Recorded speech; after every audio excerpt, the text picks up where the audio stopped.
الحمد للہ رب العالمین والصلاة والسلام علی سید الانبیاء والمرسلین سیدنا و مولانا محمد وعلی آلہ واصحابہ اجمعین اما بعد فاعوذ باللہ من الشیطان الرجیم بسم اللہ الرحمن الرحیم شہر رمضان الذی انزل فیہ القرآن هدی للناس وبینات من الہدی والفرقان وقال النبی صلی اللہ علیہ وسلم تعاهدوا هذا القرآن فإنه أشد تفصيا من صدور الرجال من الإبل في عقلها أو كما قال صلى الله عليه وسلم۔ محترم حفاظ کرام، عزیز بھائیو، آج کا یہ اجتماع معمول کے مطابق رمضان مبارک کے شروع ہونے سے پہلے حفاظ کرام کو کچھ ہدایات دینے کے لیے اور یاد دہانی کرانے کے لیے منعقد کیا گیا ہے۔ رمضان مبارک کے مہینے کو قرآن پاک کے ساتھ اور قرآن پاک کو رمضان مبارک کے ساتھ خاص مناسبت حاصل ہے۔ اللہ جل شانہ نے قرآن پاک کے اندر رمضان مبارک کی عظمت کو بیان کرنے کے لیے، رمضان کا تعارف کرانے کے لیے قرآن پاک کا حوالہ دیا، اور قرآن پاک کی عظمت کو بتانے کے لیے رمضان مبارک کا حوالہ ہے۔ چنانچہ فرمایا شہر رمضان الذی انزل فیہ القرآن، رمضان کا مہینہ وہ مہینہ ہے جس میں قرآن نازل کیا گیا۔ اس سے رمضان کے مہینے کی عظمت معلوم ہوتی ہے کہ قرآن جیسی عظیم الشان کتاب نازل کرنے کے لیے اللہ جل شانہ نے اس مہینے کا انتخاب فرمایا۔ دوسری طرف فرمایا انا انزلناہ فی لیلۃ القدر، ہم نے قرآن کو شب قدر میں نازل کیا، یعنی شب قدر کی عظمت کو بیان کرنے کے لیے یہ حوالہ دیا گیا کہ اس رات کا اللہ تعالیٰ نے قرآن نازل فرمانے کے لیے انتخاب کیا۔ یہی وجہ ہے کہ رمضان مبارک میں خاص عبادت قرآن پاک کے تعلق سے مشروع قرار دی گئی، جس کو نماز تراویح کہتے ہیں، جس میں دو سنتوں کی ادائیگی کی جاتی ہے۔ ایک 20 رکعت تراویح با جماعت ادا کرنا، اور دوسرے تراویح کے اندر ایک مرتبہ مکمل قرآن پاک کی تلاوت کرنا۔ یہ دو مستقل سنتیں ہیں۔ پورے مہینے رمضان مبارک کا چاند ہو جانے سے لے کر عید کی چاند رات سے پہلے تک ہر رات میں 20 رکعت تراویح با جماعت ادا کرنا، یہ ایک مستقل سنت ہے، اور تراویح میں پورے قرآن پاک کا پڑھنا یا سننا یہ مستقل سنت ہے۔ ایک سنت کی ادائیگی سے دوسری سنت کی چھٹی نہیں ہو جاتی، اس لیے بہت سے لوگ جو چند روز میں قرآن پاک مکمل کر کے اپنے کو آزاد سمجھ لیتے ہیں، یہ غلط ہے۔ قرآن مکمل ہو گیا، ایک سنت ادا ہو گئی، لیکن پورے قرآن پاک کو پورے رمضان تراویح پڑھنے کی سنت بہرحال باقی ہے، چاہے حافظ ہو چاہے غیر حافظ ہو۔ قرآن پاک کے پڑھنے کی کچھ آداب ہیں۔ وَرَتِّلِ الْقُرْآنَ تَرْتِيلًا، قرآن پاک کو ٹھہر ٹھہر کر پڑھو۔ ہمارے ماحول میں الحمدللہ قرآن پاک کے پڑھنے پڑھانے کا جو معمول ہے، خاص طور سے جامعہ اسلامیہ میں حضرت حافظ عبدالرحیم صاحب رحمۃ اللہ علیہ کے دور سے، اور اب بھی وہی سلسلہ چل رہا ہے کہ نورانی قاعدہ پڑھا کر حفظ کا آغاز کرایا جاتا ہے اور قرآن یاد کرایا جاتا ہے تجوید کی رعایت کے ساتھ۔ پہلے کے دو چیزیں الگ الگ ہوا کرتی تھی۔ حفظ کا ایک عمل ہوتا تھا، جیسے تیسے قرآن پاک کو یاد کر لیا، اور قرأت مستقل ایک فن کے طور پر سیکھا جاتا تھا، لیکن اب ابتدا سے قرآن پاک کی تصحیح کی جاتی ہے۔ تو جس طرح سبق سناتے وقت اور یاد کرتے وقت قرآن پاک کو تجوید کی رعایت کے ساتھ ٹھہر ٹھہر کر پڑھتے ہیں، تراویح میں بھی اسی طرح ٹھہر ٹھہر کر پڑھنا چاہیے۔ رفتار تیز ہو لیکن حروف کی ادائیگی صحیح ہونی چاہیے۔ صفات لازمہ کا ضرور اہتمام کرنا چاہیے، غنہ وغیرہ اور مد وغیرہ کو ترک نہیں کرنا چاہیے۔ اسی طرح وقف کی جو آیتیں آتی ہیں جس میں کم سے کم ایک واو یا ایک یا کی ادائیگی ضروری ہے، عالمین، یعلمون، تعلمون، اس کو اس طرح پڑھ کے ختم کر دیں، یعلمون، تعلمون، عالمین، یعنی یا کی ادائیگی نہیں ہوتی، واو کی ادائیگی نہیں ہوتی۔ اسی طرح جہاں الف کا مد ہے، قاف، اس طریقے سے معاب، ایک الف کی ادائیگی کم سے کم ضروری ہے۔ مد قصر، مد توسط، مد طول، 3 درجے ہیں۔ کم سے کم درجہ یہ کہ جو مد لازم ہے، یعنی ایک الف کی ادائیگی ضروری ہے۔ اگر اتنا نہیں کریں گے تو قرآن پاک ناقص رہے گا۔ حفاظ کرام اس سلسلے میں بہت غفلت کرتے ہیں، یعنی آیات کے اختتام پر مد کی ادائیگی نہیں ہوتی۔ علمون، تعلمون، علمین، تعلمون ہو گیا، عالمین ہو گیا، عالمین نہیں ہوا، تعلمون نہیں ہوا، اس کا خیال ہونا چاہیے۔ اسی طریقے سے اتنی تیز رفتاری سے پڑھنا کہ حروف کی صحیح ادائیگی نہ ہو، یہ قرآن کے ساتھ زیادتی ہے۔ قرآن نماز میں پڑھا جائے، تلاوت کی جائے، تراویح میں ہو، فرض میں ہو، رفتار میں کمی بیشی تو ہو سکتی ہے، لیکن اتنی تیزی کے ساتھ پڑھنا کہ ادائیگی ہی نہ ہو پائے حروف کی، یہ غلط ہے۔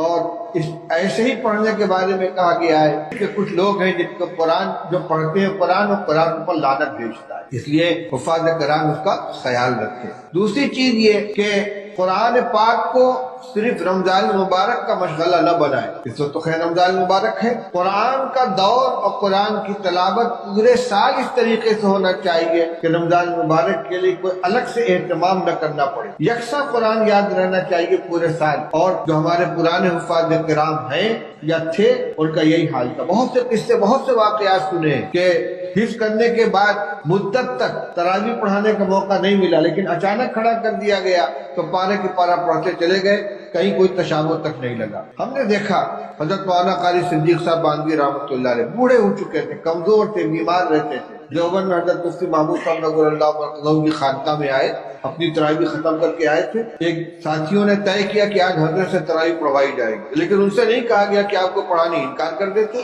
لیکن حافظ سے کہہ دیا کہ آج تراویح کے لیے آگے مت بڑھنا۔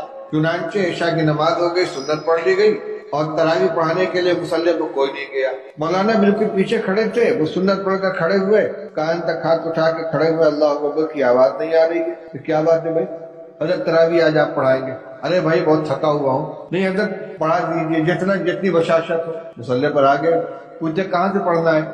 نیت باندھنے سے پہلے نہیں معلوم ہے کہاں سے پڑھنا ہے، بتایا گیا فلاں پارے سے اللہ، اور اس کے بعد کئی پارے مسلسل پڑھے چند رکعت میں، اس کے بعد کہا حبیب تو آ جاؤ، صاحبزادوں کو بلا کے آگے انہوں نے پڑھ لیا۔ جبکہ مولانا صدیق صاحب وہ آدمی تھے کہ جن کو رات دن میں 1 منٹ کی فرصت نہیں ملتی تھی، تعویذ والے ہیں، دعا کرانے والے ہیں، مدرسے کے معاملات ہیں، لیکن قرآن پاک کا شرف تھا۔ میں نے ابھی قرآن پاک کی ایک آیت پڑھی تھی اور ایک حدیث پڑھی ہے۔ قرآن پاک کی تو وہی آیت تھی جس کا میں نے ترجمہ کیا کہ رمضان کا مہینہ وہ مہینہ ہے جس میں اللہ جل شانہ نے قرآن کو نازل فرمایا، اس میں قرآن نازل کیا گیا ہے۔ حدیث یہ کہ رسول اللہ صلی اللہ علیہ وسلم نے ارشاد فرمایا کہ قرآن کی نگرانی کرتے رہا کرو، دیکھ ریکھ کرتے رہو، خبر لیتے رہو، کیونکہ قرآن سینوں سے اس سے زیادہ تیزی کے ساتھ نکل جاتا ہے جتنی تیزی سے قرآن جو جانور اپنی رسی چھڑا کے بھاگ جاتا ہے۔ جانور باندھ دو، کوشش میں رہے گا کسی طرح رسی چھوٹے میں بھاگو، اس سے زیادہ تیزی سے قرآن سینے سے نکل جاتا ہے۔ اس لیے نگرانی کرتے رہو، اگر مطمئن ہو کر بیٹھ جاؤ گے قرآن سینے سے نکل جائے گا۔ کیوں؟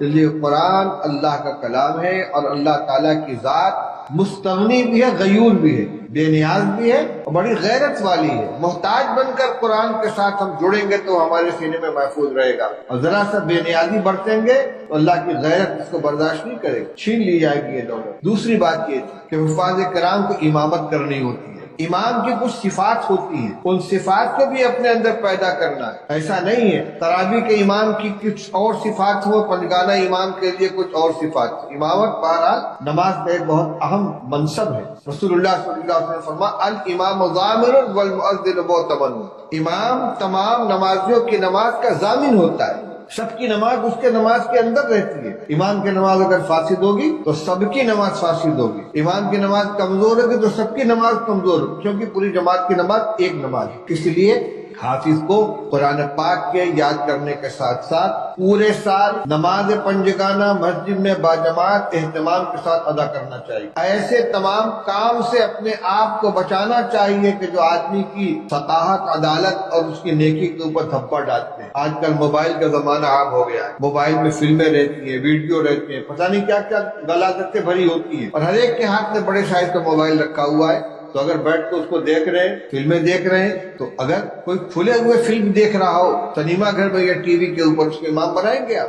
بھائی یہ امامت کے لائق نہیں ہے، تو فلمیں دیکھتا ہے۔ تو اگر وہ تنہائی میں بیٹھ کے فلمیں دیکھ رہا ہے تو پھر امامت کے لائق ہوگا وہ؟ یہ اس کو کوئی نہیں جانتا، لیکن وہ خود تو جانتا ہے۔ اس لیے جب اللہ نے اتنی بڑی دولت عطا فرمائی، قرآن کی دولت دی ہے، تو قرآن کی عظمت کا بھی خیال کریں۔ یہ نگاہ جس سے قرآن پاک کو دیکھا ہے، یہ زبان جس سے قرآن پاک کی تلاوت کرتے ہیں، اس کو پاک صاف رکھیں، نمازوں کا اہتمام کریں، گندے الفاظ زبان پر نہ، گالی زبان پر نہ، جھوٹ نہ بولیں، فحش قسم کا مذاق نہ کریں، نگاہوں کی حفاظت کریں، جماعت کا اہتمام کریں، اور اس کی حفاظت کے لیے جو جیسے اساتذہ اور ذمہ دار ترتیب بنائیں، دور کو پابندی کے ساتھ کرتے رہیں، تراویح اپنی مکمل ہونے کے پہلے بھی اور تراویح مکمل ہونے کے بعد بھی دور کا اہتمام ہونا چاہیے، جیسی جوڑی بنا دی جائے اس کے اعتبار سے، اور کوئی عذر نہیں ہونا چاہیے اس کے اندر۔ ایک تو خود اپنا قرآن محفوظ ہوگا، مضبوط ہوگا، دوسرے جس ساتھی کے ساتھ جوڑ کریں گے اس کے معاون بنے گا، اس کے مددگار بنے گا، اس میں کسی طرح کی سستی اور ڈھیل نہیں ہونی چاہیے۔ رمضان شریف میں نے کہا امامت کی ذمہ داری بھی ہے اور حافظ ہونے کی بھی ذمہ داری ہے، اس لیے 5 وقت کی نماز فجر سمیت باجماعت مسجد کے اندر ادا کرنا چاہیے۔ نماز میں تعجیل ارکان کا بھی خیال رکھیں، رکوع سجدہ اتنا تیز نہ کریں کہ نماز ناقص ہو جائے۔ بہت مشہور روایت ہے، حضرت ایک صحابی خلاد بن رافع رضی اللہ عنہ مسجد میں آئے، رسول اللہ صلی اللہ علیہ وسلم تشریف فرما تھے، ایک کنارے کھڑے ہوئے، جلدی جلدی 2 رکعت نماز ادا کی، آ کر حضور نے سلام کیا، السلام علیکم ورحمۃ اللہ، آپ نے فرمایا وعلیکم السلام، قم فصلی فإنک لم تصلی، جاؤ پھر سے نماز پڑھو، تم نے نماز نہیں پڑھی۔ پھر گئے، پھر انہوں نے اسی طرح نماز پڑھی، پھر آ کر سلام کیا، پھر آپ نے جواب دیا، پھر فرمایا قم فصلی فإنک لم تصلی، جاؤ پھر سے نماز پڑھو، نماز نہیں پڑھی تم نے۔ انہوں نے کہا یا رسول اللہ میں تو ایسے ہی جانتا ہوں، تب آپ نے ان کو نماز کا طریقہ بتایا کہ جب کھڑے ہو تو اطمینان سے کھڑے ہو، قیام اطمینان سے کرو، قرات اطمینان سے کرو، رکوع اطمینان سے کرو، رکوع سے اٹھ کر سیدھے اطمینان سے کھڑے ہو، سجدہ اطمینان سے کرو، یعنی صاف سب کچھ تھا، لیکن نماز میں اطمینان نہیں، اعتدال نہیں، جس کو اعتدال بہت ضروری۔ نماز تراویح ہو یا پنجگانہ نماز ہو، چاہے سنت ہو چاہے نفل ہو، اتنا اعتدال ضروری ہے کہ جس سے نماز صحیح ہو جائے۔ تہجد وغیرہ کی نماز ہوتی ہے، آدمی لمبے لمبے قیام کرتا ہے، لمبا رکوع سجدہ کرتا ہے، تراویح میں اتنا لمبا نہیں کر سکتا، لیکن کم سے کم رکوع کے اندر اطمینان سے 3 مرتبہ سبحان ربی العظیم اور سجدے میں 3 مرتبہ سبحان ربی الاعلیٰ پورا ہو جانا چاہیے۔ اسی طرح التحیات کے اندر بھی پورا ہونا چاہیے، التحیات درود شریف پورا ہو، چاہے دعا لمبی نہ پڑھ کر مختصر پڑھ لیں، اگر ربنا آتنا فی الدنیا حسنۃ وفی الآخرۃ حسنۃ وقنا عذاب النار بھی پڑھ لیں گے، رب اغفر وارحم وانت خیر الراحمین بھی پڑھ لیں گے، رب اجعلنی مقیم الصلاۃ پڑھ لیں گے، اللہم انی ظلمت نفسی پڑھ لیں گے۔ درود شریف کے بعد کی دعا میں بڑی گنجائش، لیکن کوئی نہ کوئی دعا ہونی چاہیے۔ اسی طرح عام طور سے حفاظ دعائیں ثنا چھوڑ دیتے ہیں، اللہ اکبر الحمدللہ رب العالمین، سب ملا کر 10 ترویحیں میں اگر 1 منٹ بھی لگے گا 10 منٹ کا اضافہ ہوگا۔ اس کے بعد کیا کرنا ہے؟ سونا ہی تو ہے،